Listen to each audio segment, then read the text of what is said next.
After the landing, I split my forces. Rhaenys moved south, taking surrenders. Visenya moved north. The first houses fell quickly. Rosby, Stokeworth. It was enough for them to see the dragons. Darklyn of Duskendale and Mooten of Maidenpool tried to unite, gathered 3,000 men, and marched against us. Orys met them on the ground. I struck from above on Balerion. Both lords died. Their heirs surrendered the same day. But that was a warm-up. Small houses, small armies.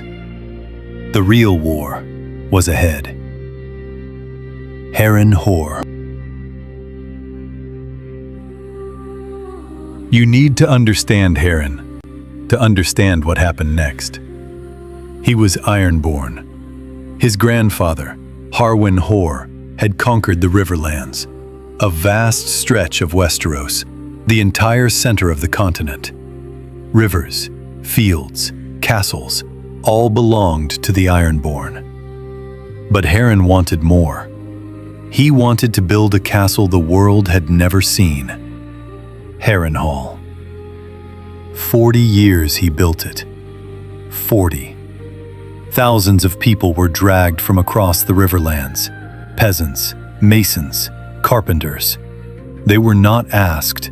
They were taken. Entire villages emptied. Sacred groves were cut down. Weirwoods, heart trees, trees the first men held holy. Harren ordered them felled. He did not care about other men's gods. People died by the thousands, on the construction, from hunger, from disease.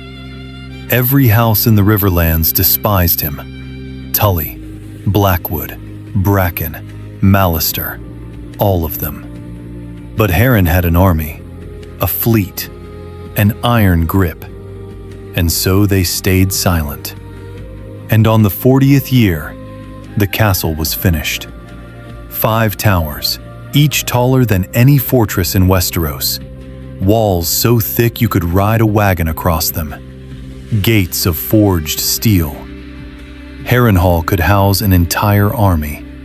1 million men could have stormed those walls, and failed. Harren stood atop his tallest tower, looked down upon his creation, and believed himself invincible. That same day, I landed on the Blackwater shore. 40 years of building, and he would not enjoy a single peaceful day. I moved toward the God's Eye, a great lake in the heart of the Riverlands, vast, dark, with the Isle of Faces at its center. Harrenhal stood on the southern shore. On the way, Harren's sons let me know this would not be easy. First, the Battle of the Reeds. My men clashed with Harren's vanguard. We won, but we lost men. And then came what I did not expect. The Wailing Willows. Night. My camp on the southern shore of the lake. Silence. And then, screams. 2 of Harren's sons had crossed the lake in longboats, oars wrapped in cloth so there would be no sound, and struck our rear. It was a good ambush, I will not deny that. We lost many men that night. Harren's sons were vicious, but they knew how to fight. Ironborn are born with an axe in hand. We held. We survived. But I remembered that night. I remembered these people would not break easily. And then I stood before Harrenhal. I had seen many castles, traveled Westeros, studied every fortress on maps and through stories. But when you stand before Harrenhal, you feel small. The towers disappear into the clouds. I am not exaggerating, literally into the clouds. The walls, black, smooth, endless. The entire castle presses down on you. It was built so that you would feel your own insignificance. And somewhere up there stood Harren, with his sons, with his army. Behind walls he had spent his entire life building. I sent him terms, the same I had offered everyone. Bend the knee, keep everything. Titles, lands, your life. Harren refused. I offered again. This time, I added, come out, and I will grant you the Riverlands. Everything you hold remains yours. Simply acknowledge me as king. Harren refused again. Then I rode to the walls myself, on horseback. No dragon. I wanted him to see me, a man, not a monster on a winged beast. A man, giving him one last chance. Harren stood on the wall. I could see him, massive, gray, an iron crown on his head. Behind him, 4 sons, all of them armored, all of them ready. I said, you can end this now. Come out and bend the knee, and you will live. Your sons will live. Your house will continue. I have not come to kill. I have come to unite. Harren looked down at me. From that height, I must have seemed like an ant to him. And he answered, my walls are thick. My gates are steel. Stone does not burn. I was silent for a moment, and I said one sentence. When the sun sets, your line will end with it. I turned my horse, and I rode away. Harren had time, the whole day. He could have come out.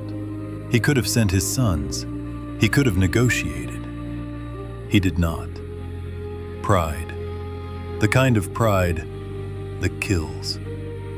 He gathered his men, locked the gates, put every soldier on the walls. Archers, swordsmen, everything he had. Harrenhal prepared for a siege that he believed would last years. He looked at my small army at the base of his walls, and he must have laughed. What would I do? Stand there and wait until my food ran out? The sun began to set. I climbed onto Balerion. I rose above Harrenhal at sunset. The last light of day, red, crimson, like blood. Below me, a castle that took 40 years to build. Thousands of lives poured into those walls. Balerion drew breath and exhaled. Black flames struck the tallest tower, the one where Harren hid, the Tower of the King's Pyre. That is what they would call it later.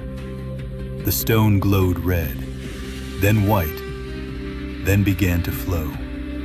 Steel gates bent and twisted. Wooden beams inside ignited in an instant. The entire castle became a furnace. I heard the screams, even from that height, even through the roar of Balerion. Harren and all 4 of his sons burned alive. In the hall he had built for feasts and celebrations, behind walls he believed were unbreakable, the Iron Crown melted on his head. 40 years of construction, thousands of lives spent. The greatest castle in history. One night, one dragon. In the morning, I descended, rode to what remained. The towers still stood, but they were warped, twisted, blackened, like candles left burning too long. The walls had cracked. Inside, it was still hot. Smoke rose for days. And then, something happened that Harren never foresaw. Something he feared more than dragons. His own subjects came to me. Edmyn Tully, Lord of Riverrun. He was the first. The Riverlands had despised the Ironborn for generations. Taxes, brutality, slavery on that cursed construction. And when Harren burned, Tully did not wait. He came to me and bent the knee. I named him Lord Paramount of the Trident, the first in history. House Tully, from minor lords to rulers of the entire Riverlands, in a single night. The rest of the river houses followed. Blackwood, Bracken, Mallister, all of them. Remove a tyrant, and people come to you on their own. Here is what I learned at the walls of Harrenhal. Dragons break walls. But the real victory is when the people who were oppressed see you as a liberator. The Riverlands were not conquered. They were freed.